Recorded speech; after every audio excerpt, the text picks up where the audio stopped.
बोलो जयकारा बोल मेरे श्री गुरु महाराज की जय। प्रखर ज्योति जग में लसी श्री परमहंस दयाल अद्वैत पथ प्रचलित कियो काट दियो जंजाल। अग जग के सिर ताज बन आए श्री महाराज जिनके सुमिरण मात्र से होए सुमंगल काज। बोलो जयकारा बोल मेरे श्री गुरु महाराज की जय। बोलिए साचे दरबार की जय। श्री आनंदपुरवासी भगवान की जय। श्री नगली निवासी भगवान की जय। समस्त भगत जी को जय सच्चिदानंद जी। भगत जी इस चैनल को सब्सक्राइब कीजिए, वीडियो को भी लाइक कीजिए और इस वीडियो को ज्यादा से ज्यादा गुरुमुखों के पास शेयर कीजिए ताकि यह भक्तिमय सत्संग समस्त गुरुमुख जन तक पहुंच सके और सभी गुरुमुख इस सत्संग को सुनकर अपने जीवन में उतार सकें, लाभ उठा सकें और आप भेजने के हक में पूर्ण के भागी बने। क्योंकि यह जो सत्संग है यह सत्संग श्री परमहंस अद्वैत मत ग्रंथ से लिया गया है। सभी गुरुमुखों को यह सत्संग अवश्य शेयर करें, आपका बहुत लाभ होगा। जय सच्चिदानंद भगत जी। यदि कोई साधक अपना तन मन धन अपने सद्गुरुदेव जी को अर्पित कर चुका है तो फिर भी उसका यदि वह यह आशा मन में रखे कि अमुक कार्य तो भगवान मेरा पूर्ण कर दे या ऐसी कृपा करें जिससे मेरा भला हो जाए, तो इसका भाव यह हुआ कि सेवक को अपने मालिक पर अन्यन्य विश्वास नहीं, उसने मन में अपना कोई अन्य आधार भी बना रखा है जिसके द्वारा सुधार के लिए वह प्रयत्नशील रहता है। यह नितांत भूल है, क्योंकि जब शिष्य ने तन मन और धन सब अर्पित कर दिया फिर भी उसके पास शेष बचा ही क्या जिसका वह सुधार चाहता है। यह सब मन माया की चाल होती है जो जीव को भक्ति मार्ग से भटकाती है। सगुण धरती और निगुण पानी, सगुण धरती और निर्गुण पानी है। पानी धरती के बिना नहीं रह सकता और न ही वह मिल सकता है।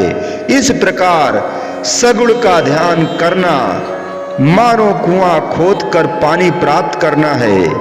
सगुण की पूजा से ही सब कुछ प्राप्त होता है। यदि साधक निर्गुण उपासना करे और सगुण भक्ति को ना अपनाए तो उसे न तो सगुण साकार ईश्वर के दर्शन होंगे और न ही वह निर्गुण तत्व को प्राप्त कर सकेगा। श्री रामचरित्र मानस में गोस्वामी तुलसीदास जी ने कहा है, जिम थल बिनु जल रह न सकाई, कोटि भांत को करे उपाई, तथा मोक्ष सुख सुन खगराई, रह न सके हरि भगत बिहाई। अर्थात सगुण की पूजा ही मालिक की प्राप्ति का सरल साधन है।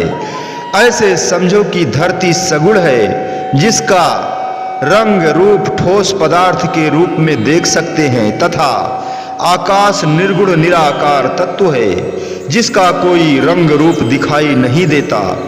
अब यदि आकाश को कोई अपनाए अथवा उस पर मकान अथवा स्थान बनाना चाहे तो क्या बन सकेगा? कदापि नहीं। बिना पृथ्वी के आकाश में कुछ भी नहीं बन सकता। इसके साथ ही यदि हम धरती के कुछ टुकड़े को खरीदकर उस पर भवन निर्माण करते जाएं। वह भवन चाहे 10 मंजिल का बनाएं अथवा 50 का। अब तो धरती के साथ आकाश भी अपना बन गया। इसी प्रकार ही सगुण की पूजा से निर्गुण तत्व को प्राप्त किया जा सकता है। बिना सगुण की पूजा के आत्म दर्शन नहीं हो पाएंगे। परम संत श्री कबीर साहब जी कहते हैं, सब घट मेरा साइया सुनी सेज न कोय, बलिहारी वा घट की जा घट प्रघट होए। अर्थात प्रभु तो हर घट प्राणी के हृदय में विराजमान है। कोई भी हृदय ऐसा नहीं है जहां पर प्रभु विराजमान न हो, परंतु वही हृदय धन्य है जहां पर प्रभु प्रकट हुए हैं, जिसने मालिक का दीदार घट में कर लिया है। जैसे पानी तो पृथ्वी के नीचे हर जगह मौजूद है, परंतु प्यास तो कुएं अथवा बावली के स्थान से ही मिट सकती है जहां पर पानी प्रकट हो चुका है। इसी प्रकार ही सब सत महापुरुषों ने आत्म साक्षात कर लिया होता है। उन्हीं की शरण में जाने से अथवा उनकी उपासना से ही निराकार स्वरूप के दर्शन हो सकते हैं। दिल सागर के समान है, इसमें बुलबुले जीव के संकल्प विकल्प और विचार हैं। ये विचार ही अंत समय यमदूत बन जाते हैं। जिस मनुष्य ने संकल्प विकल्प समेट लिए, मानो उसको मोक्ष की प्राप्ति हो गई। इन विचारों को अपनी जीवन काल में ही समेटना है। यदि विचार चले गए तो वे वासना का तूफान खड़ा कर देंगे। यदि विचार साथ चले गए तो वे वासना का तूफान खड़ा कर देंगे। मृत्यु के पश्चात यह और भी बढ़ जाते हैं। वासना अनुसार ही दूसरा जन्म मिलता है। इसीलिए इस जन्म में ही वासनाओं का अंत कर देना चाहिए और अपने मन से समस्त विकारों को निकाल कर फेंक देना चाहिए। केवल खाली खाली रह जाए, जिसमें केवल परम पिता परमात्मा ही रहें, आपके हृदय सिंहासन पर विराजमान रहें। श्री रामचरित्र मानस के लंका कांड में श्री रामचंद्र जी रामेश्वरम में शिवलिंग स्थापना करते समय उपदेश देते हैं, शिवद्रोही मम भगत कहावा, सो नर मोहि सपनो ना पावा। शिवद्रोही अर्थात शिव जी में श्रद्धा न रखने वाला वही है जिसका शिव नेत्र न खुला हो। जिसका तीसरा नेत्र बंद है वह कदाप अपने इष्ट देव आत्मदेव को नहीं मिल सकता, अर्थात उनका भक्त नहीं कहला सकता। गोस्वामी तुलसीदास जी ने अपने सद्गुरु की श्रद्धा भाव से सेवा करके सहज समाधि साधन को अपनाया, तब उन्होंने अपने अंदर सर्वव्यापी प्रभु राम को पाया। बिना सहज समाधि के जीव आत्म दर्शन नहीं कर सकता। इस युक्ति का ज्ञान साधक को पूर्ण सद्गुरु द्वारा ही प्राप्त हो सकता है। पिंड देश और ब्रह्मांड देश क्या है, मानो कुरुक्षेत्र की रणभूमि है, जहां एक और पिंड देश में 10 इंद्रियां और 11वां मन है। यह 11वां अक्षौहिणी सेना दुर्योधन की स्थिति है, जबकि दूसरी ओर ब्रह्मांड देश में आंखों के मध्य देश के आरंभ होकर से आरंभ होकर सत्यलोक तक 7 स्थान हैं। यही पांडवों की 7 अक्षौहिणी सेना है। अब जीव का धर्म है कि वह अपने को धनुर्धारी पांडव पुत्र अर्जुन बना ले और भगवान श्री कृष्णचंद्र जी महाराज को सारथी कर ले। अपनी सुरत रूपी रथ को दोनों सेनाओं के मध्य में ठहराकर त्रिकुटी में सद्गुरुदेव महाराज जी का ध्यान जमावे, तभी कौरव दल रूपी अनंत विषय वासनाओं का अंत होगा। सद्गुरु की कृपा दृष्टि से आशीर्वाद के बिना युद्ध में विजय प्राप्त न होगी। इसका पूर्ण रहस्य संत महापुरुष सत्पुरुष ही बतला सकते हैं। इसीलिए सभी गुरुमुखों को चाहिए अपने पूर्ण संत महात्मा सद्गुरु दीन दयाल और जो आपके रहबर हैं उनसे इस रहस्य का पता करे और सत्संग में जाए और सत ज्ञान प्राप्त करे। प्रकृति सब किसी को सूर्य की रोशनी, वायु चंद्रमा की रोशनी एवं शीतलता, जल अग्नि आदि पदार्थ समान भाव से देती है। उसके लिए ऊंच नीच, अमीर और गरीब किसी के लिए कोई पक्षपात नहीं है। वह सबके लिए समान रूप से अपना कार्य कर रहे हैं, चाहे कोई उनमें से अधिक लाभ ले अथवा कम। यह सब मनुष्य की अपनी प्रकृति पर निर्भर है। इसी प्रकार सत्य नाम जो पूर्ण सद्गुरु से ही प्राप्त किया जाता है, यह सत्य नाम सबके लिए समान प्रकाश देने वाला है। दोनों भौहों के ऊपर मस्तक में त्रिकुटी का स्थान है। दोनों भौहों के मध्य मस्तक ऊपर मस्तक में त्रिकुटी का स्थान है। यह त्रिकुटी आकृति में लंका के तुल्य त्रिकोण सी बनी हुई है। लंका में पहुंचने वाले अकेले पवन पुत्र हनुमान जी थे। हनुमान का अर्थ है मान का हनन करना, अर्थात मान का हनन करके अजपा जाप का साधक ही अपने इष्ट देव भगवान के ध्यान में अपने आप को संकल्प विकल्पों से शून्य करके त्रिकुटी देश में पहुंच सकता है। वहां पर ही सुरत रूपी सीता को भगवान राम का संदेश देगा और फिर अहंकार रूपी रावण के हाथों में जकड़ी हुई सीता को उसके पंजे से मुक्त कराकर रामचंद्र जी से मिला सकता है। इस रहस्य का विस्तार संत सद्गुरु देव जी ही समझा सकते हैं, बता सकते हैं। इसीलिए गुरुमुखों को चाहिए कि श्री सद्गुरुदेव की शरण में जाकर और इस रहस्य को जानकारी करें, जानकारी लें, तभी आत्म साक्षात्कार कर सकते हैं, अपने आत्मदेव को देख सकते हैं, स्वयं परम ब्रह्म को देख सकते हैं। साधारणता देखा जाता है कि दुनिया के कामों में सब अपने अपने काम की समझ रखते हैं। जैसे एक दुकानदार अपने सामान को खरीदने व बेचने की समझ रखता है, परंतु वही दुकानदार न्यायालय के नियमों को नहीं जान सकता। इसी तरह एक मजिस्ट्रेट या वकील जो न्यायालय के कामों को जानते हैं और उसमें बहुत निपुण हैं, वह दुकानदारी के कामों को नहीं जान सकता। इसी प्रकार से सब अपने अपने कामों में निपुण होते हैं। दुनियादार या संसारी लोग दुनिया के कामों में भले ही निपुण हो अथवा समझदार हो, परंतु परमार्थ के कार्यों में, परमार्थ के कामों में उनकी कुछ भी समझ नहीं होती है और उनकी समझ काम नहीं करती। परमार्थ के कार्यों में संत महापुरुष ही अच्छी तरह से परिचित होते हैं। कोई भी मनुष्य मन व काम, क्रोध, मोह, लोभ, अहंकार आदि से स्वयं छूट नहीं सकता। धन एकत्र करना, विद्या पढ़ना या किसी प्रकार का गुण ग्रहण करना, ये सब बुद्धि की सीमा में सीमित हैं। बुद्धि से संसार के सब काम किए जा सकते हैं, परंतु काम, क्रोध, लोभ, मोह, अहंकार, मन के गलत विचारों एवं विकारों को समझना बुद्धि का काम नहीं है। आध्यात्मिक विद्या बुद्धि से परे की विद्या है और बुद्धि जो मन व इंद्रियों के अधीन हो चुकी है तथा इंद्रियों व मन ने इसको क्षण भंगुर सुखों में उलझा दिया है, वह आत्मिक विद्या कैसे समझ सकता है। बुद्धि से धन तो बढ़ाया जा सकता है, परिवार के मोह में फंसाया जा सकता है, लेकिन इनसे दूर नहीं किया जा सकता।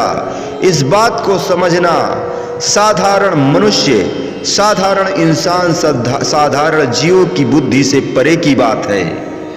बिना सद्गुरु के जीव ब्रह्म विद्या को नहीं जान सकता। ब्रह्म विद्या, अध्यात्म विद्या के समझने से ही जीव आत्मा के देश में पहुंच सकता है। यह काम जब भी होगा सद्गुरु की कृपा से ही होगा। संत सद्गुरु ही काम, क्रोध, लोभ, मोह, अहंकार, मन और विषय विकारों से छूटने का उपाय बताकर परमार्थ पथ पर चलने का इस जीव को आदेश देते हैं। जो जीव संत सद्गुरु के बताए हुए नाम उपदेश की कमाई करते हैं, वह सरलता से इन मानसिक विकारों से छूटकर आत्मा के देश में पहुंच जाते हैं। यदि कोई मनुष्य यात्रा के समय अपने निवास स्थान से दूर यह नहीं बता सकता कि मैं कौन हूँ, कहाँ से आया हूँ और मुझे कहाँ जाना है, तो उसे सब बुद्धिहीन ही समझेंगे। इसी तरह से इस जीव को भी स्वयं का कुछ पता नहीं कि मैं कौन हूँ, कहाँ से आया हूँ, मुझे कहाँ जाना है और किस उद्देश्य से आया हूँ, मैंने अंत में कहाँ जाना है। संत महापुरुषों की दृष्टि में यह जीव की अज्ञानता है। शास्त्रों ने इस जीव को अज्ञान इसीलिए कहा है कि वह इन ज्ञान को जानने में देरी करता है और संत सद्गुरु के पास जब नहीं पहुंच पाता है तो अपने जीवन को गंवा देता है। इस जीव को ईश्वर का अंश कहा गया है। वह ईश्वर सब में व्याप्त है। श्री रामचरितमानस में गोस्वामी तुलसीदास जी कहते हैं कि ईश्वर पार ब्रह्म अविनाशी सत और चेतन है तथा वह आनंद का भंडार सब जगह व्याप्त कण कण में समाया हुआ है। ऐसे विकार रहित प्रभु जीव के हृदय में रहते हुए भी जगत के सब जीव दीन और दुखी हैं। नाम के यथार्थ स्वरूप, महिमा, रहस्य और प्रभाव को जानकर श्रद्धा पूर्वक यत्न साधन करने से ही हृदय मंदिर में प्रभु का दर्शन होता है। जिस प्रकार रत्न को प्राप्त कर लेने पर पारखू से ही उसके मूल्य की जानकारी होती है। अब सोचना यह है कि जीव ईश्वर का अंश होने पर भी दीन दुखी क्यों है। इसका कारण यही है कि जीव को स्वयं का कुछ भी ज्ञान नहीं है कि मैं कौन हूँ, कि मैं ईश्वर का अंश हूँ। अपनी वास्तविकता को भूलकर वह दुखी व अशांत रहने लगा। जीव ने स्वयं को माया रूप मान लिया है और अपने आप को इससे नहीं छुड़वा सकता। जीव माया से उस समय छूट सकता है जब संत सद्गुरु से नाम की प्राप्ति कर उसकी कमाई करे। सद्गुरु की शरण में जाने पर ही संसार की वास्तविकता का ज्ञान होता है। सद्गुरु ही जीव को माया के बंधन से छुड़वाते हैं। जैसे आग का अंगारा अग्नि से दूर करने पर कोयला बन जाता है, यदि उसी कोयले को आग के बीच रख दिया जाए तो वही कोयला अंगारा रूप बनकर चमकने लगेगा। इसी तरह से यह जीव भी मालिक से विलग होकर, मालिक से अलग होकर माया में उलझकर कोयला रूप बन गया है। सद्गुरु के उपदेश ज्ञान की अग्नि से यह जीव प्रकाश रूप बनकर मालिक के साथ मिल सकता है। जहां से यह अलग हुआ था या जहां से यह अलग हुआ है, परंतु जीव इस काम को स्वयं नहीं कर सकता। सद्गुरु ही जीव को निज रूप का ज्ञान कराते हैं। तब इस जीव को वास्तविकता का ज्ञान होता है, वास्तविकता का पता चलता है कि मैं ईश्वर का अंश हूँ, मुझे ईश्वर के साथ मिलना है। ईश्वर के साथ मिलने पर ही जीव सुख व आनंद का अनुभव करता है।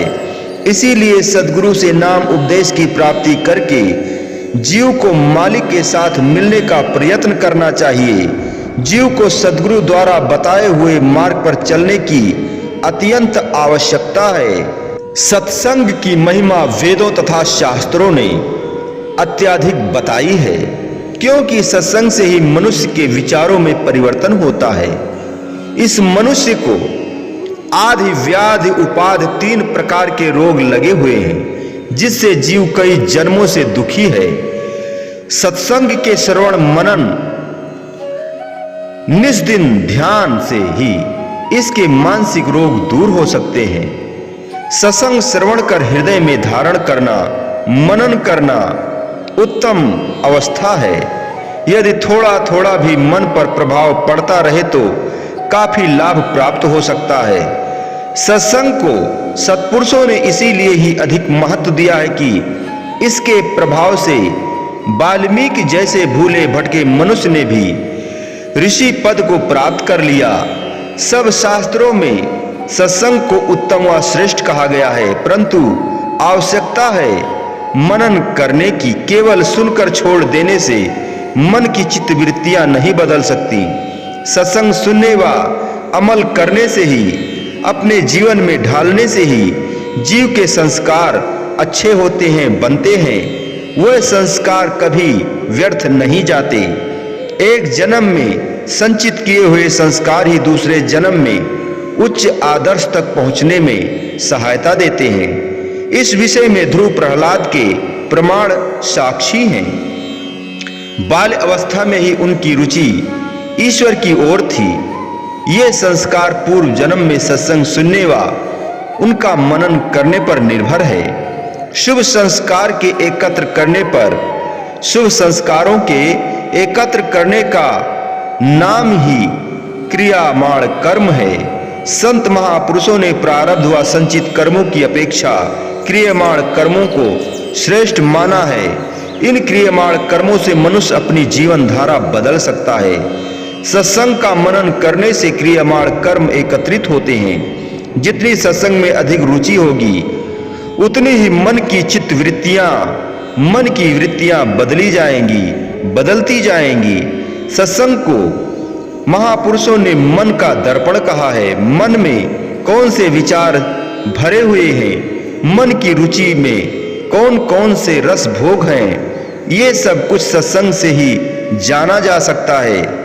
मन की अवस्था का ज्ञान होने पर ही सब साधन किए जा सकते हैं। भजन, अभ्यास, वैराग, प्रेम, सद्गुरु की सेवा, कर्म, उपासना आदि ये सब मन की मलिनताओं को दूर करके उन्हें आगे बढ़ाते हैं और मन की मलिनताओं को दूर करने के साधन भी हैं जो सद्गुरु की संगति से ही प्राप्त हो सकते हैं। जब सत्संग से मन की अवस्था का बोध हो जाता है तब हर प्रकार के साधनों को मन व शरीर के द्वारा किया जा रहा है ये वो जान सकता है।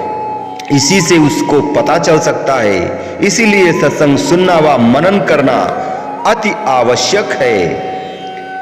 वास्तविक धर्म वही है जिस धर्म से वैराग्य उत्पन्न हो। जिन धर्म कर्मों के करने से अहंता उत्पन्न हो उसे धर्म नहीं कहा जा सकता। वैराग योग तथा योग से ज्ञान की प्राप्ति होती है। यही वेदों तथा ग्रंथों ने बतलाया है कि ज्ञान मोक्ष को देने वाला है, परंतु ज्ञान का मार्ग सरल नहीं है। इससे सरल साधन है भक्ति, जिससे मालिक को शीघ्र प्रसन्न कर लेते हैं। श्री रामचंद्र जी स्वयं निज मुख से फरमाते हैं कि मुझे भक्ति प्रिय है और वही भक्तों को सुख देने वाली है। अब सोचना यह है कि भक्ति कैसे प्राप्त होती है। भक्ति सद्गुरु की सेवा, सद्गुरु के चरणों में दृढ़ विश्वास तथा सत्पुरुषों की पावन संगति से प्राप्त होती है। जब तक पूर्ण संत सत महापुरुषों की संगति प्राप्त न हो तब तक इन सब गुणों अर्थात सेवा, त्याग, वैराग एवं भक्ति को प्राप्त नहीं किया जा सकता। भक्ति का दूसरा नाम धर्म ही है। अतः इन सब गुणों को प्राप्त करने के लिए सद्गुरु की शरण लेना तथा प्रेम विभोर होकर श्रद्धा सहित उनकी सेवा करना बहुत आवश्यक है। आत्मिक सुख अर्थात ब्रह्मांड देश के अमर सुख खांड के समान है और शारीरिक भोग ऐश्वर्य अर्थात पिंड देश के रस रेत के समान है। मनुष्य की सूरत पिंड देश के रसों में फंसकर ब्रह्मांड के अमर सुखों को भुला चुकी है। सूरत को पिंड देश अर्थात शारीरिक सुख ऐश्वर्यों से मुक्त कराकर ही आप परमात्मा की प्राप्ति कर सकते हैं और ब्रह्मांड देश में पहुंच सकते हैं। ब्रह्मांड देश में पहुंचना ही आत्मा का परमात्मा से मिलाप है।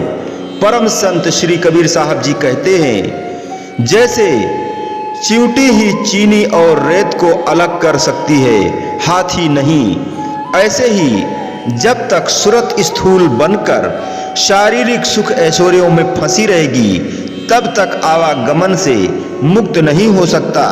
आत्मा सूक्ष्म सत्ता है, इसीलिए सूरत को सूक्ष्म चींटी बनाने से ही ब्रह्मांड का मार्ग ज्ञात होगा। ब्रह्मांड में पहुंचकर ही आत्मा का बोध हो सकेगा। सूरत को सूक्ष्म बनाने का साधन पूर्ण सद्गुरु से ही मिल सकता है। वही सुरत शब्द योग का साधन बताते हैं। आत्मा तथा शरीर का अलग अलग रहस्य इसी साधन से ही ज्ञात होता है, जिससे जीव 84 लाख योनियों से छुटकारा पा सकेगा।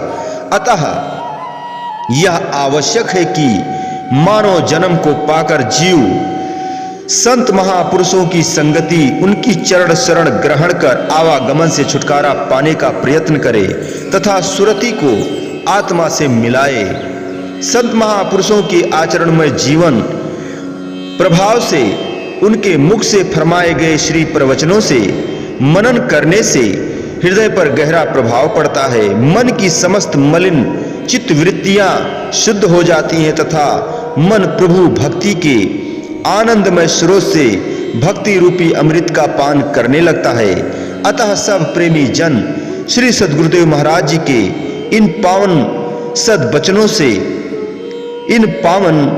सद्वचनों के अमृत का रसपान कर कृतार्थ हो जाते हैं।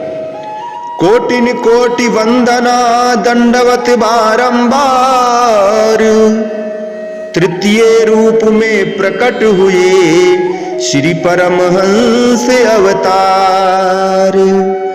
प्रेम भंडारी सतगुरु प्रेम स्वरूप सुहाए, अनुपम सुख से भर दिया प्रेम अमीय बरसाए।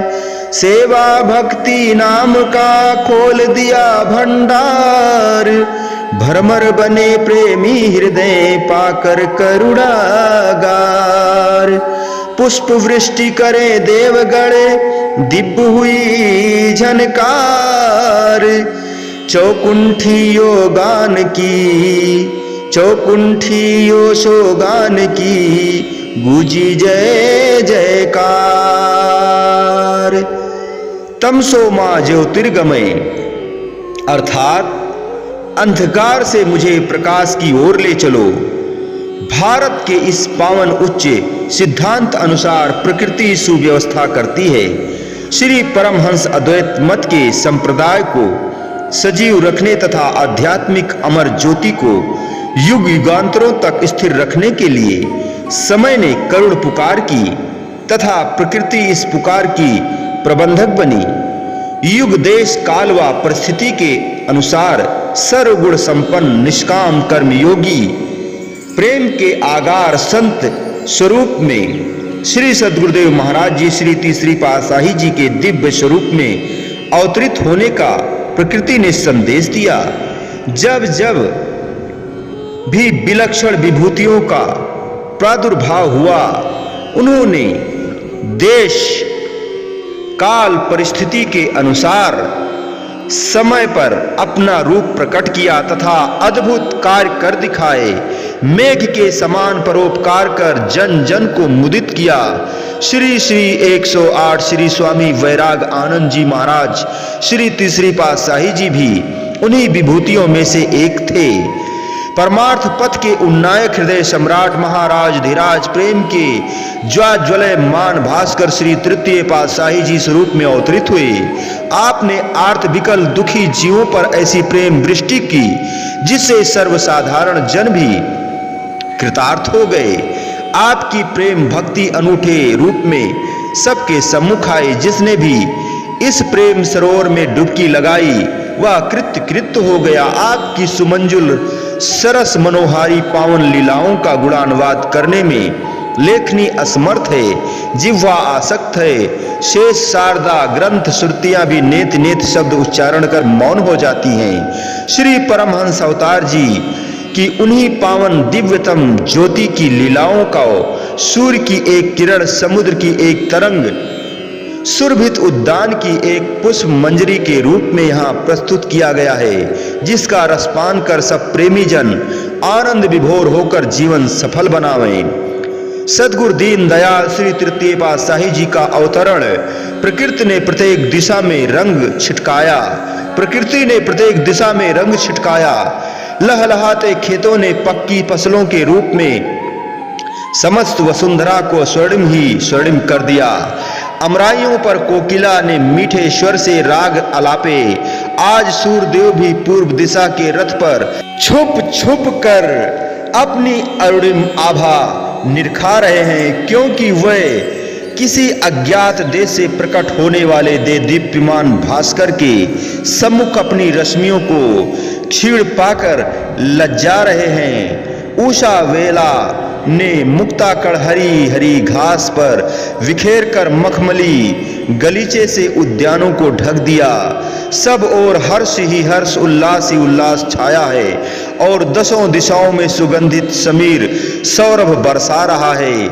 इंद्रदेव अपनी छटा दिखाने के लिए प्रसन्नता से झूम उठे। स्वर्ग के देवता भी इस पृथ्वी पर अवतरित होने वाली विभूति को निरखने के लिए लालायित होने लगे। दसों दिशाएं आलोक से आलोकित हो गई। क्या कोई युग पलटेगा? क्या प्रेमियों की बहारें हैं? क्या भक्तों एवं मालिक के प्यारों को हृदय की आर्त पुकार सुनने की और सुनने वाली होने आई है? यह कैसा अनूठा रंग, कैसा हृदय में उल्लास का सागर छलक रहा है। आज चहुंदिशी कैसा नजारा है। अमीय बरस रहा है वसुंधरा की, अमीय बरस रहा है वसुंधरा पे फुहारों में। भरा उल्लास है अनुपम झूमती हुई बहारों में। छिटका अजब सा नया रंग है कुदरत के नजारों में। दिव्य प्रकाश भर आया गगन के चांद सितारों में। प्रभु प्रेमी ही सागर अनंत ही में उल्लास आए। प्रभु प्रेमी ही सागर अनंत में ही उल्लास आए। कि ज्यों पूनम विधु पाकर, ज्यों पूनम विधु पाकर हर्ष में सागर लहराए। अमर परम हंसों की ज्योति ध्वजा भक्ति की फहराए। मिटाने प्यास रूहों की प्रेम भंडारी प्रकटाए। असम तथा रेतीले टीलों युक्त उर्वरा स्थान को निज बाल सुलभ कीड़ाओं से सरसाने तथा भूमि को भाग्यशालिनी विशेष महत्वदायिनी बनाने के लिए प्रेम के भंडार, भक्ति परमार्थ के सूर्य, मानव जगत के भाग्य निर्माता, जन समाज को सरस तथा प्रफुल्लित बनाने के लिए संत स्वरूप में प्रकट हुए श्री श्री 108 श्री स्वामी वैराग आनंद जी महाराज। आप उत्तर पश्चिमी सीमा प्रांत के लक्की मरवत जिला बन्नू के एक उच्च विख्यात कथुरिया कुल में 13 अप्रैल सन 1898 ईस्वी तद अनुसार बैसाख संक्रांति संवत 1955 विक्रमी अनुसार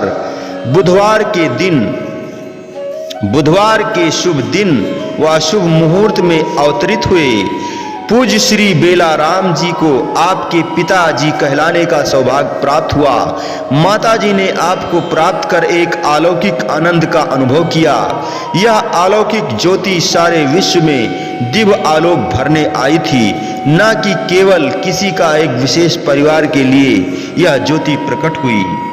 जन्म के समय ही अधरों पर पुष्पों सी मुस्कान, रश्मि कपोल तथा मस्तक पर एक दिव्य ज्योति की आभा शोभायमान थी। चरण कमलों पर अवतारी महापुरुषों जैसे चक्र के चिन्ह थे। जन्म के समय जो अन्य आत्मीय स्त्रियां पास में खड़ी थी, उन्होंने देखा कि आपके मस्तक के ऊपर की ओर एक कान से दूसरे कान तक गोलाकार प्रकाश की रेखा है। पुनः उस कमरे में से होती हुई इत्र फुल्ले आदि की अलौकिक सुगंधि प्रतीत हुई। वह एक दूसरे से धीरे धीरे कहने लगी, बालक तो कोई चमत्कारी महापुरुषों के लक्षणों से युक्त लगता है, परंतु इस समय इत्र फुल्लेद आदि की सुगंध कहाँ से आ रही है? इतना कहकर वह सारे कमरे में सुगंधित वस्तुओं को ढूंढने लगी ताकि उन्हें वहां से हटाकर बाहर रख दिया जाए, परंतु वह कहीं से भी प्राप्त न हो पाई। इसी समय में माता ने तनिक अपना सिर उठाकर देखा तो उस शिशु के मस्तक पर मणि जैसा प्रकाश दिखाई दिया। उन्होंने शिशु को वस्त्र से ढांप दिया। कुछ ही क्षणों में वह प्रकाश तथा सुगंधित अगोचर हो गई। अब पूज्य माताजी मन में विचारने लगी कि बड़े बूढ़ों से प्रायः यह सुना जाता है कि या तो मणि युक्त शिशु की आयु बहुत कम होती है या उसकी माता की वह दिल में ही दिल में आपकी दीर्घ आयु के लिए बलैया लेने लगी। आपकी ही पूज्य माताजी सत्वगुण प्रधान साधु प्रकृति की थी। काश की पूज्य माताजी को आपकी पावन अद्भुत लीलाओं को निहारने का समय मिलता, परंतु ऐसा ना हुआ। वह इस विलक्षण गुणों से युक्त विभूति को जन्म देकर कुछ समय बाद इस संसार से चल बसी। नामकरण के दिन आपका शुभ नाम श्री द्वारा राम जी रखा गया। आपका शुभ नाम श्री द्वारा राम जी रखा गया। पंडित जी ने उस दिन आपके मस्तक पर एक दिव्य ज्योति देखी। पुनः उन्होंने जब श्री चरण कमलों तथा कर कमलों को निहारा तो एक अलौकिक महापुरुष के चिन्ह व चक्रों से युक्त पाया। उन्होंने मन ही मन प्रसन्न होकर वंदना की।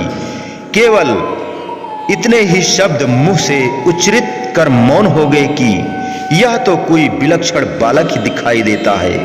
मुखमंडल निहार निहार कर अपने को कृतार्थ करने लगे। बस मन में एक वंदना भरी हूक उठी, जिसे होठों के बीच ही गुनगुना कर रह गए। वह पंडित जी वह हूक थी, काश मैं भी इतने समय तक जीवित रह सकूं, जिससे इस शिशु के बढ़ते हुए यश व पावन लीलाओं को निरख सकूं। आपकी अवस्था अभी बालपन तक भी ना पहुंची थी कि आप मात्र सुलभ स्नेह से वंचित हो गए। आपके पालन पोषण का सौभाग्य आपकी फूफी जी को मिला। वे बड़े लाड प्यार से आपको पुचकारती तथा मातृ वात्सल्य एवं प्यार से परिपूर्ण करने का प्रयत्न करती, परंतु जिनमें अपने आप में ही एक दिव्य आनंद व त्रिलोकी को प्रेम प्रदान करने की शक्ति निहित थी, वह इस स्वयं निर्मित प्यार को क्या जाने। आपकी आयु लगभग 4-5 वर्ष की हुई तभी आपने लक्की भाग्यशालिनी नगरी के भाग जगाने के लिए बाल सुलभ क्रीड़ाएं आरंभ कर दी। जानबूझकर रूठ जाना, किसी टीले के समीप बैठकर निज आत्म स्वरूप का आनंद लेना, आंख मिचौनी के दृश्य व मधुर भाषा में फूफा जी के दिल को बहलाना, कभी तन पर धूली रमाकर मुस्काना आपकी प्रिय क्रीड़ा थी।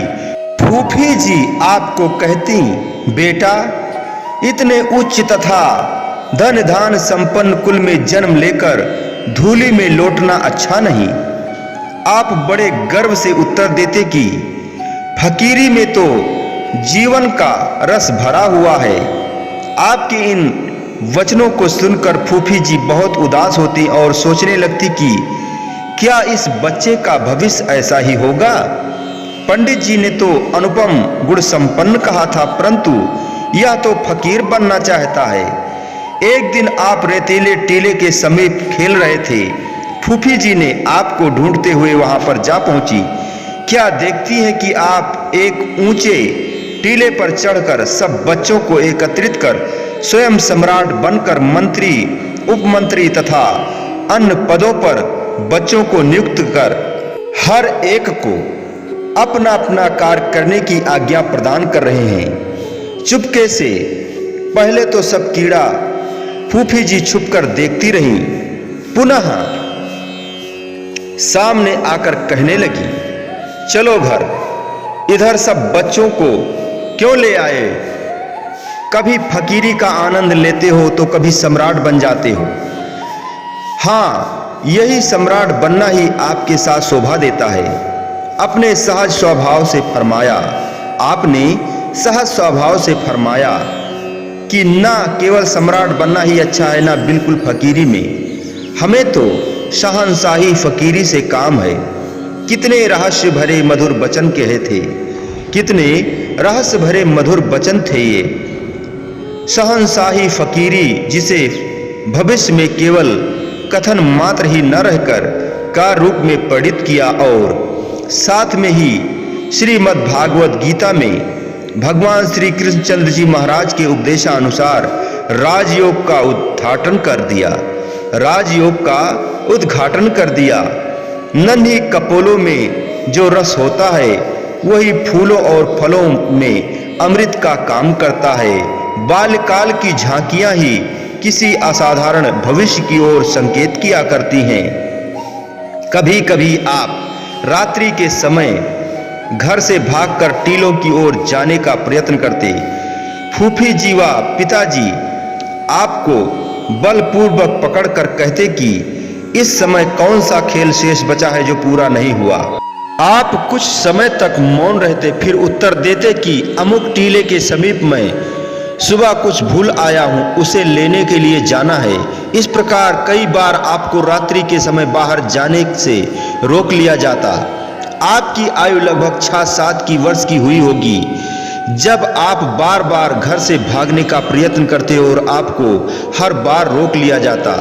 एक दिन पिताजी के दिल में ख्याल आया कि कौन सी ऐसी वस्तु है जिसके पीछे यह बालक इतना दीवाना बना रहता है। अब जब भी रात्रि में घर से भागे तो इसे रोकना उचित नहीं। पीछे जाकर देख लेंगे कि किस वस्तु को ढूंढना चाहता है या किस वस्तु को ढूंढने जाता है। आपने फूफी जी को भी समझा दिया कि जब जब भी यह रात में बाहर जाने लगे तो इसे मत रोकना। एक दिन मेघाच्छन्न अमावस्या की अंधकारमयी रात्रि में जब आसमान पर सितारों का नामो निशान भी न था, हाथ को हाथ भी दिखाई न देता था, नभ मंडल पर इंद्रदेव अपने दल बल सहित अपना पराक्रम दिखा रहे थे, ऐसी भयावनी रात्रि में जब कोई घर की छत पर भी चढ़ने से भय खाता है, तब आप सबको सोया हुआ जानकर घर से निकल पड़े। आपके पिताजी भी चुपके से आपके पीछे हो लिए। मार्ग में उन्होंने क्या देखा कि ऐसे घने अंधकार में एक प्रकाश की रेखा आपके आगे आगे चल रही है। वह आप उस प्रकाश की रेखा की पगडंडी पर तेजी से कदम बढ़ाते हुए भागे जा रहे हैं। इतने में कुछ दूरी पर लुटेरे पठानों की आहट सुनाई दी। आपके पिताजी कुछ भयभीत हो गए। आप आगे की ओर बढ़ते ही जा रहे थे। इतने में वह प्रकाश की रेखा आपके चारों ओर किरणें फैलाने लगी।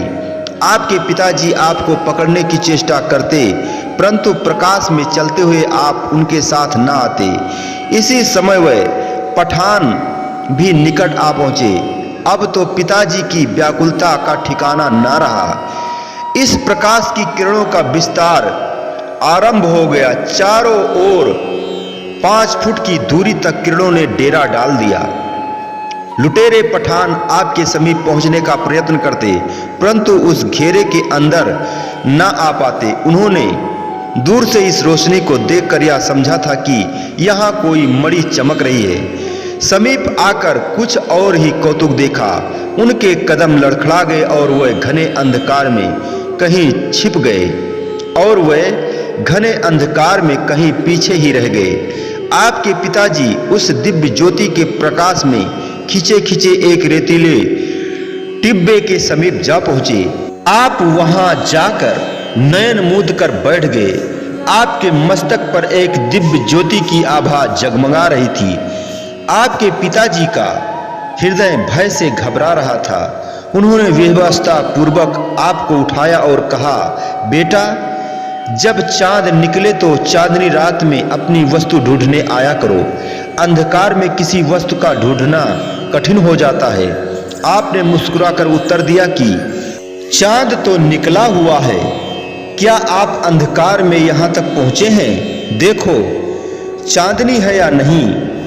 स्वयं पिताजी का हाथ पकड़कर उसी प्रकाश को साथ लिए घर लौट आए। पिताजी ने तो समझा कि अब पूर्ण रात्रि व्यतीत हो चुकी है। उनके मन में कुछ उल्लास, कुछ घबराहट, कुछ उत्तेजना थी, जिससे उनके दिल की धड़कन तेज हो रही थी। ज्यों ही घर पहुंचे तो शीघ्रता से आपको गोद में उठाकर किवाड़ बंद कर दिया। ओह, कैसी अद्भुत लीला है कि अभी रात्रि का 1 घंटा व्यतीत हुआ था। घर में सभी अन्य प्राणी सुख से गहरी निद्रा में सो रहे थे। पिताजी ने मन ही मन में सोचा कि अब मैं इसे कुछ भी ना कहूँगा। दिव्य आत्माएं तो दिव्य कार्य करने के लिए संसार में आती हैं, यह भी कोई दिव्य विभूति ही है। ऐसा सोचकर सो गए। प्रातः होते ही आपकी माया ने उनके हृदय पर ऐसा पर्दा डाल दिया कि वह रात्रि की सब घटनाएं भूल गए और पितृ सुलभ स्नेह आप पर बरसाने लगे। आप कभी कभी रात्रि काल में पड़ोसियों के बच्चों को भी खेल के बहाने घर से भगाने के लिए उत्साहित करते। जब पड़ोसी स्त्रियां अत्यधिक तंग आती तो वह उलाहना देने आपके घर पहुंचती। आपकी फूफी जी आपसे कुछ कहना ही चाहती कि आप तनिक मुस्कुरा देते। न जाने फूफी जी पर कैसा जादू सा प्रभाव हो जाता कि वे चुपके से सब उलाहनों को सुनकर मुस्कुरा देती। कभी अत्यधिक उलाहने मिलने पर जब वह अन्य पड़ोसियों स्त्रियों के सामने आपको डांटती तो आप सरल स्वभाव से उत्तर देते कि मैं कब किसी को कहता हूं कि मेरे साथ चलो, मैं अपनी प्रिय वस्तु निजी वस्तु की खोज में जाता हूं। उल्टा वही मेरी इस वस्तु की टोह लेने लगते हैं कि मैं क्या ढूंढने जाता हूं। इस गंभीर रहस्य का अर्थ न समझकर सभी स्त्रियां मौन हो जाती। निजी वस्तु का ढूंढना अर्थात अपने परमपिता परमात्मा से मिलाप करना जन साधारण जिस बाल्यकाल को कीड़ा में यौवन और विषयों में तथा बुढ़ापे को इच्छाओं की तरंगों में खो देते हैं, यह दिव्य विभूति बाल्यकाल में ही निजी वस्तु की खोज में संलग्न है। आज प्रेम लीलाओं से उल्लसित द्वापर युग ने मानो फिर से पदार्पण किया था। आपकी मनोहारी आकर्षक शक्ति से सभी बालक स्वयं ही खींचे चले आते। आप गली मोहल्ले में भी सबको प्यारे लगते। आप उन सब बच्चों में एक अनूठी आभा लिए हुए दिखाई देते थे। आपने द्वापर युग की लीला को नया रंग देकर कलयुग को कृतार्थ किया। क्या बाल्यकाल की ये लीलाएं मधुमय भविष्य की सूचना नहीं दे रही थी? जीवन के संपूर्ण रहस्यों का आभास बाल्यकाल की झलकियों में ही दिखाई देता है। आपके पिताजी धार्मिक वृत्ति तथा सरल स्वभाव के भद्र पुरुष थे। वह आरंभ से ही श्री कृष्ण जी के उपासक थे।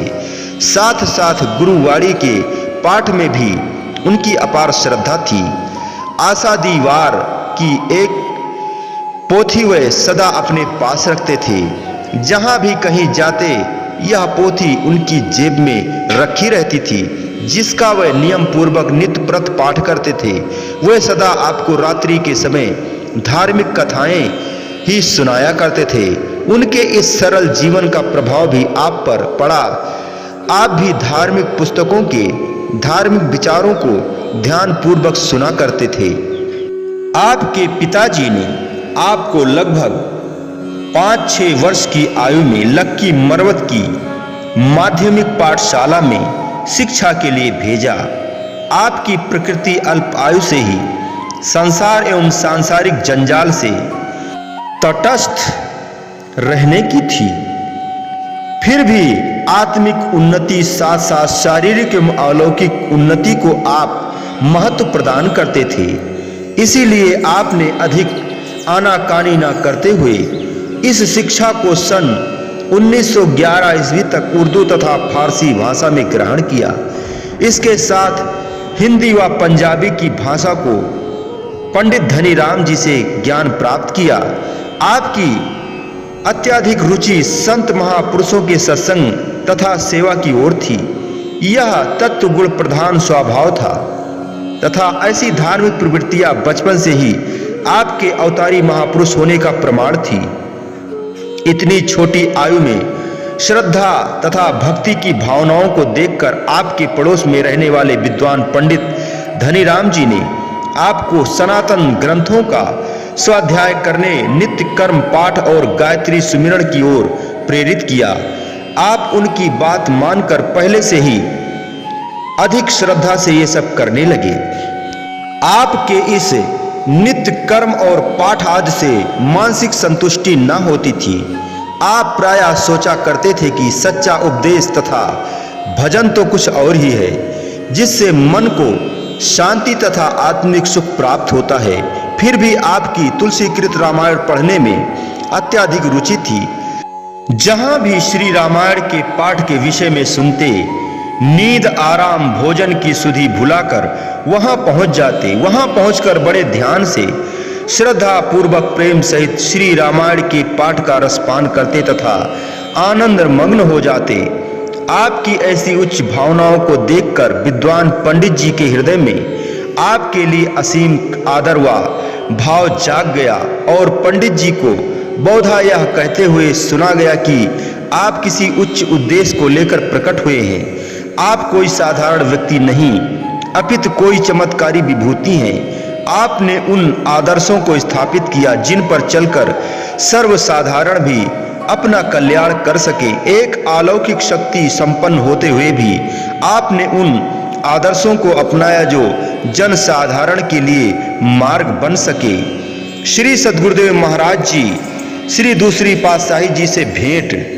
जनमानस में भर जाए भक्ति का उजियारा, फंसे जीव ना विकट माया में उतरे भव जल पारा।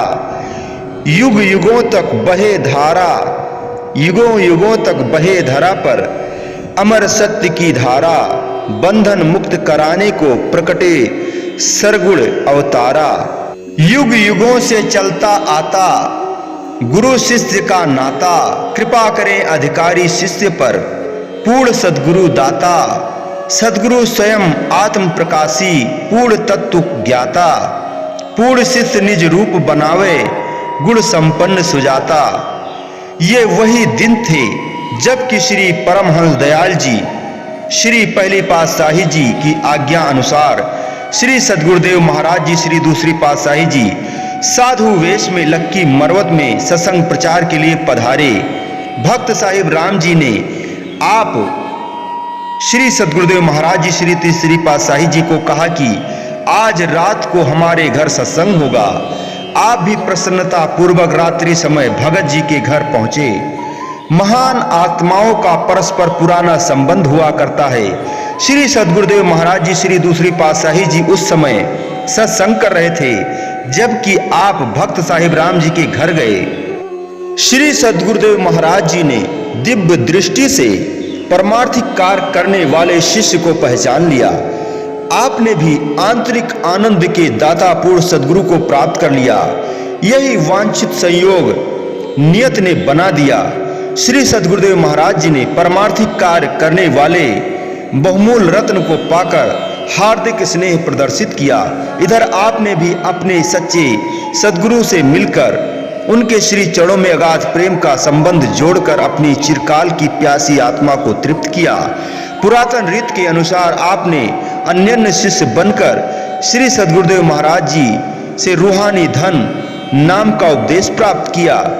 श्री अनाथ दास जी ने शिष्य गुरु के संबंध में लिखा है, सूर दर्श आदर्श ज्यों होत अगन उद्योत, तैसे गुरु प्रसाद से अनुभव निर्मल होत।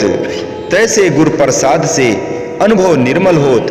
जिस प्रकार आतिशी शीशे पर सूर्य की किरणें पड़ने से उसमें अग्नि उत्पन्न करने की शक्ति आ जाती है, इसी प्रकार ही गुरु की कृपा से शिष्य का अनुभव निर्मल हो जाता है। अर्थात गुरुदेव सूर्य हैं तो शिष्य आतिशी शीशा बनकर गुरुदेव से आत्मिक शक्ति रूपी धन पाकर शक्तिशाली बन जाता है। ऐसा केवल पूर्ण शिष्य अर्थात सद्गुरुदेव जी की प्रसन्नता प्राप्त करने वाला शिष्य ही कर सकता है।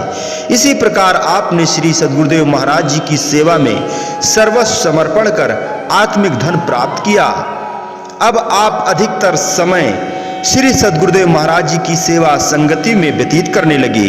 सन 1916 में आपने गुरु दीक्षा की परंपरा को पूरा किया। आपने श्री सद्गुरुदेव महाराज जी से सूरज शब्द योग का उपदेश लिया तो आपके मन में एक नए प्रकार की शांति तथा आनंद का अनुभव हुआ। जिस सच्चे आनंद की प्राप्ति की खोज में आप थे, आप गुरु दीक्षा से पहले कई बार फरमाया करते थे कि सच्चा आनंद सच्ची खुशी कुछ और है। जैसे मकरंद का लोभी भ्रमर पुष्पों का रस पीते हुए तृप्त नहीं होता, इसी प्रकार आप श्री सद्गुरुदेव महाराज जी की पावन संगति तथा भजन अभ्यास के अमृत स्रोत से अमृत पीते हुए तृप्त ना होते। हर समय एक निराली मस्ती में खोए हुए श्री सद्गुरुदेव महाराज जी के श्री दर्शनों के इच्छुक रहते थे। इस समय आप युवा अवस्था में पदार्पण कर चुके थे। शरीर पर यौवन था, परंतु मन में वासनाएं नहीं थी।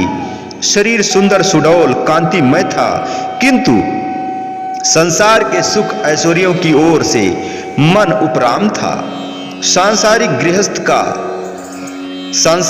गृहस्थ का विचार आपको आकर्षित न कर पाया। उभरते यौवन काल में जबकि जन साधारण जगत के भोग ऐश्वर्य के मतवाले होते हैं, आपको उस जगत से कोई सरोकार न था। हालांकि धन धान्य संपन्न था और सब सुख ऐश्वर्य आपके पीछे पीछे फिरते थे। पूर्ण संत महापुरुष श्री सद्गुरुदेव महाराज जी के मिलन तथा शुभ संगति ने सोने पर सुहागे का काम किया। फलस्वरूप आपके चित्त में प्रेम भक्ति परमार्थ की भावनाएं उमड़ पड़ी। चकमक को रगड़ने पर, पारस को लोहे से छूने पर जो दशा होती है, वही दशा आपकी हो गई। जिस महान एवं उच्चतम उद्देश्य की पूर्ति के लिए आप जगत में अवतरित हुए थे, उसी की सत्प्रेरणा आपके हृदय में होने लगी। कुछ समय श्री सद्गुरुदेव महाराज जी लक्की मरवत में अपने पवित्र सत्संग उपदेश अमृत की धारा प्रवाहित करते रहे तथा इस समय में आप श्री चरणों में बैठकर कर्म भक्ति और ज्ञान की त्रिवेणी में मज्जन कर आत्मिक आनंद प्राप्त कर रहे थे। इसके पश्चात जब श्री सद्गुरुदेव महाराज जी श्री दूसरी पातशाही जी ने टेरी लौटने लगे तो आप तथा महात्मा योगात्मा नंद जी एवं भक्त साहिब राम जी भी उनके साथ श्री परमहंस दयाल जी की पहली पातशाही जी के श्री दर्शन के लिए मार्च सन 1918 में टेरी गए। जब आपने श्री हुजूरी में उपस्थित होकर श्री चरणों में मस्तक झुकाया तो उन्होंने आपकी तत्व दृष्टि से आपकी उत्तम भक्ति को परखते हुए फरमाया, आप श्री स्वामी जी श्री तीसरी पातशाही जी को परमार्थ का बहुत बड़ा कार्य करना है। साथ में यह भी फरमाया कि जब परमार्थ की ओर प्रवृत्त हुए हो तो संसार की ओर कतई ध्यान नहीं देना। यह बात गांठ बांध लो। तत्पश्चात आपका हाथ श्री सद्गुरुदेव महाराज जी श्री दूसरी पातशाही जी के हाथों में स्वयं कर कमलों से देकर फरमाया, आपको परमार्थ लाभ इनसे ही प्राप्त होगा। पुनः फरमाया, चूंकि कर दी जाते मुर्शिद रा कबूल, हम खुदा दर जातश आमद हम रसूल। अर्थात जब पूर्ण संत सद्गुरु की शरण विशुद्ध मन से ग्रहण कर ली तो सद्गुरु के पावन स्वरूप को ही मानो परमात्मा की प्राप्ति हो गई। परम संत श्री कबीर साहब जी ने भी यही विचार अन्य रूप में प्रस्तुत किए हैं। एक नाम को जानकर दूजा दे बहाए, एक नाम को जानकर दूजा दे बहाए। तीरथ व्रत जप तप नहीं सद्गुरु चरण समाए। सब आए उस एक में डार पात फल फूल। अब कहो पाछे क्या रहा गही पकड़ा जब मूल। अर्थात सद्गुरु का नाम वृक्ष की जड़ की न्यायी है। जब सद्गुरु की शरण मिल जाए और हृदय में नाम का प्रकाश हो जाए तो जप तप तीर्थ सभी उसमें आ जाते हैं। फिर किसी भी अन्य कर्म करने की आवश्यकता शेष नहीं रह जाती। आपने अपने श्री सद्गुरुदेव महाराज जी के अनुपम उपदेश को अति श्रद्धा से हृदय में धारण कर लिया था। बाल्यकाल से ही आपका दिल संसार के भोगों से मुक्त था। अब इस भावना को और नव साहस मिल गया। आप अपने ध्येय की प्राप्ति के लिए तन प्राण से जुट गए। आप टेरी से लौटे तो आपके हृदय में गुरु भक्ति एवं प्रेम की लहरें तरंगित हो उठी। आप उन लहरों में खो गए। उस समय आपकी आयु लगभग 20-21 वर्ष की होगी जब आपने इंद्रियों पर संयम कर मन को परास्त करने के लिए सद्गुरुदेव महाराज जी की आज्ञा व मौज में पूर्ण रूप से ध्यान जोड़ दिया। श्री सद्गुरुदेव महाराज जी श्री दूसरी पातशाही जी उस समय टाक कुलाची डेरा इस्माइल खां आदि नगरों को सत्संग से कृतार्थ कर रहे थे। इधर आप भजन अभ्यास द्वारा आंतरिक मंजिलों को पार करने में लगे हुए थे। संत महापुरुष तो स्वयं आत्म प्रकाशक होते हैं, केवल जन साधारण के लिए उन नियमों को स्वयं अपनाते हैं जो कार्य अन्य लोगों से करवाने हों। संत महापुरुषों के सिद्धांत सर्वसाधारण के लिए पगडंडी बनते हैं। आप कई कई घंटे तक योगाभ्यास में मग्न रहते। श्री सद्गुरुदेव महाराज जी की मिलन की लगन तो हर समय आपको दीवाना बनाए रखती। जब भी श्री सद्गुरुदेव महाराज जी लक्की मरवत अथवा अन्य निकटवर्ती स्थानों पर कृपा करते तो आप कई कई दिन तक श्री चरणों में सेवा के लिए उपस्थित रहते और श्री दर्शन के मधुर मधुर अमृत का रसपान करते।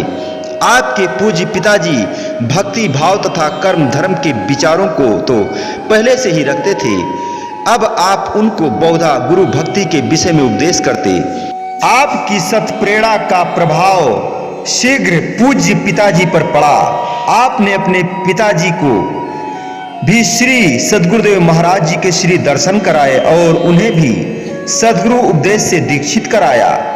आपका अपना विचार यह था कि पिताजी शीघ्र ही श्री चरणों में सर्वस्व समर्पण कर शरणागत हो जाएं। जिस दिन आपने गुरु दीक्षा ली मन से तो उसी दिन से ही सब कुछ श्री सद्गुरुदेव महाराज जी को सौंप दिया, परंतु बाहरी रूप से भी अभी शरण प्राप्त नहीं की थी। आपके हृदय की यह प्रबल अभिलाषा थी कि यदि पिताजी भी श्री दरबार में शरणागत हो जाएं तो घर की सारी संपत्ति भी परमार्थ श्री दरबार में लगा दी जाए।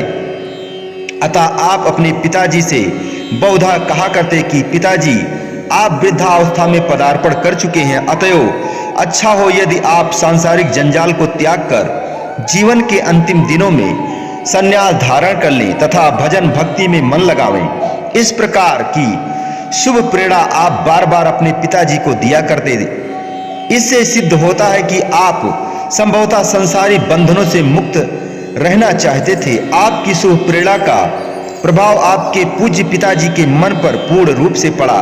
उन्होंने श्री सद्गुरुदेव महाराज जी की श्री दूसरी पातशाही जी के रूहानी जानशीनी होने की 4-5 मास पश्चात श्री चरणों में शरणागति प्राप्त की। इसके पश्चात शीघ्र ही विनय कर साधु वेश भी ग्रहण किया। साधु वेश में महात्मा पुरुषोत्तमानंद जी के रूप में उन्होंने दरबार की हिच्चित से सेवा की। आपके मन की साध पूरी हुई। पिताजी के शरणागत होने पर मार्ग की बाधाओं से स्वतंत्रता प्राप्त हो गई। यदि विघ्न बाधाएं आती भी तो आप उनसे कहां डरने वाले थे। आप नाम रूपी अमृत के आनंद में हमेशा लीन रहते। श्री सद्गुरुदेव महाराज जी के श्री चरणों में आपका प्रेम दिन प्रतिदिन अधिकाधिक बढ़ता गया। एक बार उन्हीं दिनों में जब आप निकटवर्ती स्थान पर श्री सद्गुरुदेव महाराज जी के श्री दर्शन के लिए गए, श्री सद्गुरुदेव महाराज जी ने स्वाभाविक ही सत्संग में यह वचन किए, भक्ति गेंद चौगान की, भक्ति गेंद चौगान की, भावे कोई ले जाए, कह कबीर कछु भेद नहीं, कहाँ रंग कहाँ राय।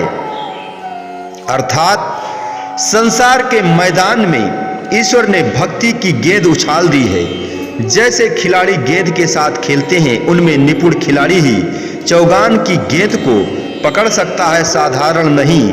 ऐसे ही भक्ति की गेंद भी चतुर गुरुमुख ही ले सकता है। इसके लिए गरीब अमीर का कोई प्रश्न नहीं, जो भी चाहे इसे प्राप्त कर सकता है। इस भक्ति रूपी गेंद से खेलने के लिए सिर धड़ से बाजी लगानी पड़ती है। अपनी मनमति का त्याग कर गुरु के बताए हुए उपदेशों पर चलना जरूरी हो जाता है। इस भक्ति को पाने के लिए त्याग, सेवा एवं अन्यन प्रेम की जरूरत है। आपके हृदय में इन प्रवचनों को सुनकर एक तूफान उमड़ा कि अब तो जिस तरह से हो सके इस भक्ति रूपी गेंद को प्राप्त करना ही है। आपने शीघ्र ही स्वयं भी शरणागत होने के लिए विनय की। पिताजी को पहले ही आपने शुभ प्रेरणा देकर साधु बनवा दिया था। घर की संपत्ति, जायदाद, सुख, ऐश्वर्य के सभी सामान आपके पिताजी आपको सौंपकर निश्चित होकर भक्ति के मधुर अमृत का पान करने लगे। आपके हृदय में भी इस सारी संपत्ति को श्री दरबार की सेवा में लगाने की भारी उमंग थी। श्री सद्गुरुदेव महाराज जी श्री दूसरी पातशाही जी निज मुख से कई बार ये वचन फरमाते थे कि आपने अपने पिताजी को साधु बनाने के लिए इसी कारण ही जोर दिया कि घर की सारी संपत्ति श्री गुरु सेवा में ही सफल हो। आपने अपने दिल की भावना को पूरा किया तथा संपत्ति धन धान्य सहित स्वयं श्री चरणों में भेंटकर शरणागति के पथ को दृढ़ किया। श्री सद्गुरुदेव महाराज जी ने भी अन्य शिष्य की प्राप्ति पर दिल में प्रसन्नता की अनुभव की। श्री सद्गुरुदेव महाराज जी ने भी अन्य शिष्य की प्राप्ति पर दिल में प्रसन्नता की अनुभव की। कुछ समय तक आप श्री सद्गुरुदेव महाराज जी के साथ रहे। जहां भी वह जाते आपको निजी सेवा का सुअवसर प्रदान करते। आप भी उनके श्री दर्शन करते हुए श्री आज्ञा में सदा तत्पर रहते। आपने सेवा का वह अद्भुत चमत्कार दिखाया कि श्री सद्गुरुदेव महाराज जी की प्रसन्नता एवं कृपा के पात्र बन गए। वे मन ही मन आपके त्याग और प्रेम को देखकर अत्यंत पुलकित हो उठते थे। आपको उस समय ना दिन में विश्राम की चिंता रही, न रात्रि को नींद के लिए ही विचार उत्पन्न हुआ। सद्गुरु की कृपा का पात्र बनने के लिए यह आवश्यक हो जाता है कि जीव सद्गुरु की आज्ञा व मौज पर चलने एवं भक्ति के प्रत्येक नियम पर आचरण करने के लिए तत्पर रहे। उपनिषदकार का कथन है कि परमात्म तत्व को वही जानने वाला है, अर्थात आत्म साक्षात्कार वही कर सकता है जिसके अंदर प्रभु मिलन की तड़प है, जो प्रभु के अतिरिक्त किसी अन्य वस्तु की इच्छा नहीं रखता, अपने विचारों को अथवा अपने मस्तिष्क को या झंझटों में नहीं डालता, अर्थात श्री सद्गुरुदेव की मौज में राजी रहता है, उसकी आज्ञा अनुसार सेवा में निरत रहकर श्री प्रसन्नता को प्राप्त करता है। श्री गुरु आज्ञा को मानना ही गुरु भक्ति का मुख्य नियम है। ऐसा ही आपने किया तथा इस नितांत सिद्धांत पर चलकर गुरु भक्ति के लिए यह सिद्धांत आवश्यक बताया कि मनमति का त्याग कर गुरुमति को ग्रहण करना, यही नियम ही गुरु भक्ति की मंजिल को प्राप्त करने का एकमात्र सरल तथा अति उत्तम साधन है। साधु वेश। श्री सद्गुरुदेव महाराज जी श्री दूसरी पातशाही जी के हृदय में नाम उपदेश की अमर ज्योति का प्रकाश स्थान स्थान पर फैलाने की एक तरंग उठी। इस लहर ने सन 1920 में लक्की मरवत में साकार रूप धारण किया। श्री सद्गुरुदेव महाराज जी ने कुछ अधिकारी गुरुमुखों को साधु वेश देकर लक्की मरवत में एक साधु मंडली तैयार की। उनमें से कुछ महात्मा जनों को सत्संग उपदेश के लिए दिया। उसमें से कुछ महात्मा जनों को सत्संग उपदेश कार्य के लिए विभिन्न स्थानों पर भेज दिया। साथ में यह आज्ञा भी दी कि सद्गुरु के नाम पर सत्संग उपदेश देकर अधिकारी आत्माओं को परमार्थ लाभ कराओ। उन्हीं दिनों में स्थान लक्की मरवत में ही सन 1920 में आपको साधु वेश प्रदान कर श्री सद्गुरुदेव महाराज जी ने, श्री दूसरी पातशाही जी ने आपका शुभ नाम श्री स्वामी वैराग आनंद जी रखा। आपके हृदय में प्रेम का सागर हिलोरे लेने लगा। श्री सद्गुरुदेव महाराज जी ने आपको भी सत्संग उपदेश की सेवा फरमाई। साथ में ये वचन फरमाए, आप फोर्ट संडेमन बलोचिस्तान तथा सिंध को चिताने के लिए जाओ। वहां पर आप ही नाम का सत्संग उपदेश दो। कुछ लोग इस विषय पर आपत्ति करेंगे, लेकिन आप उनकी ओर तनिक भी ध्यान न देना। आपको श्री सद्गुरुदेव महाराज जी का वियोग असहाय था। श्री प्रसन्नता तथा श्री मोक्ष को प्राप्त करने के लिए आपने श्री आज्ञा को सिरोधार कर वैसा ही किया। श्री आज्ञा थी कि अपने नाम पर परमार्थ लाभ कराओ। इतनी शीघ्र ऊंचा पद मिल जाने पर भी आपके हृदय में अपने पद का कोई ख्याल उत्पन्न न हुआ। श्री सद्गुरुदेव महाराज जी श्री दूसरी पातशाही जी ने आपको सिंध भेजते समय फरमाया कि कलयुग के जीव निर्बल हैं, वे अपने कर्मों से नहीं अपितु सद्गुरु की कृपा से पार हो सकते हैं। इसीलिए जो भी आपसे नाम का दान मांगे उसे उदारता के साथ नाम प्रदान करना है। यह तो सत्य नाम है। यह जो सत्य नाम है कभी निष्फल नहीं जाता। चाहे एक दिन में, चाहे एक वर्ष में, चाहे इससे भी अधिक समय में अपना फल जरूर देता है। नाम रूपी बीज जीव के हृदय में अवश्य ही अंकुरित होता है और अवश्य ही होगा। आप इस नाम के अमृत को जन जन को पिलाएं। हमारा आशीर्वाद आपके साथ है। आप नम्रता से श्री सद्गुरुदेव महाराज जी की आज्ञा अनुसार परमार्थ की अनंत यात्रा पर निकल पड़े। इसके आंतरिक रहस्य को तो केवल श्री सद्गुरुदेव महाराज जी ही जानते थे, अतः उन्होंने आरंभ से ही आपको ऐसी श्री आज्ञा प्रदान की। बढ़ गए गुरु भक्ति पथ पे, परमार्थ पथ के राही। श्री आज्ञा व श्री सेवा में गुरु की प्रसन्नता पाई। सब जंजाल झटक कर अपना औरों को दीन्ही रिहाई। एक नई दुनिया को बसाने प्रकटी ज्योत इलाही। विलक्षणता आपका प्रथम गुण था। बाल्यकाल से आकर्षण शक्ति का भी गुण विद्यमान था। इसके साथ साथ सुंदर स्वरूप, सुडौल शरीर, चेहरे पर एक अनोखे रंग, अनोखे ढंग की दीप्त ओठों पे मधुर मुस्कान, बाकी चितवन और मधुर वाणी। भला ऐसा कौन होगा जो इस दिव्य स्वरूप और तेजोमय मूर्ति को देखकर आकर्षित न होगा। श्री सद्गुरुदेव महाराज जी ने जैसे स्वयं ही अपने स्वरूप जैसा इस दिव्य रूप को बनाया हो, विधाता ने तो इस दिव्य स्वरूप का दर्शन कर आश्चर्य में पड़ गया। विधाता तो इस दिव्य स्वरूप का दर्शन कर आश्चर्य में पड़ गया। साथ में साधु वेश, इस वेश ने जैसे आपकी मनोहारी झांकी की शोभा को और भी निखार दिया। भगवे वेश के साथ उसी रूप की आभा मुखमंडल पर इठलाती थी। मस्तक पर एक नूरानी तेज झलकता था। प्रकृति ने अजब रंग दिखाया। उद्यान में अनेकों रंगों के पुष्प खिलाए, परंतु पुष्पराज गुलाब तो अपनी दिव्य छटा से मन मुग्ध करने के लिए अनोखे ढंग से उद्यान में शासन करता है। ऐसे ही हृदय रूपी उद्यान पर आपने अनोखे ढंग से शासन किया। बोलो जयकारा बोल मेरे श्री गुरु महाराज की जय। बोलिए सांचे दरबार की जय। श्री आनंदपुरवासी भगवान की जय। श्री नगली निवासी भगवान की जय। समस्त भगत जी को जय सच्चिदानंद जी।